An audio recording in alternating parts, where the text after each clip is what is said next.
Nous continuerons de mettre l'accent sur l'approche centrée sur les personnes et de promouvoir le dialogue international et la coopération dans le domaine des droits de l'homme.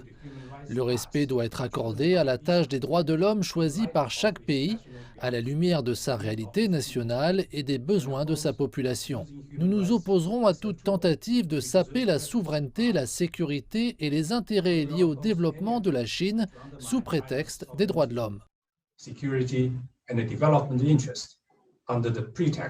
La mission permanente de la Chine a organisé une série d'événements et d'expositions sur des questions liées au Xinjiang et a invité des envoyés étrangers à Genève à visiter le Xinjiang. Cependant, certains pays occidentaux expriment toujours leurs préoccupations concernant la situation des droits de l'homme au Xinjiang. D'ailleurs, certaines accusations sont assez sensationnelles. Qu'en pensez-vous?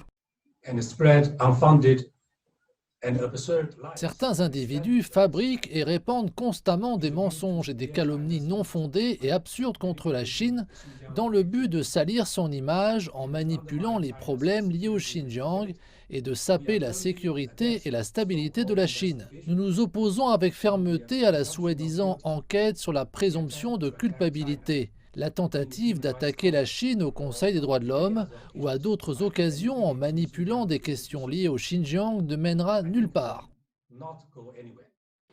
Nombreux sont ceux qui pensent que la pandémie a révélé les problèmes de longue date des droits de l'homme dans certains pays, tels que l'inégalité sociale, la pauvreté, le racisme et le manque de protection des groupes vulnérables.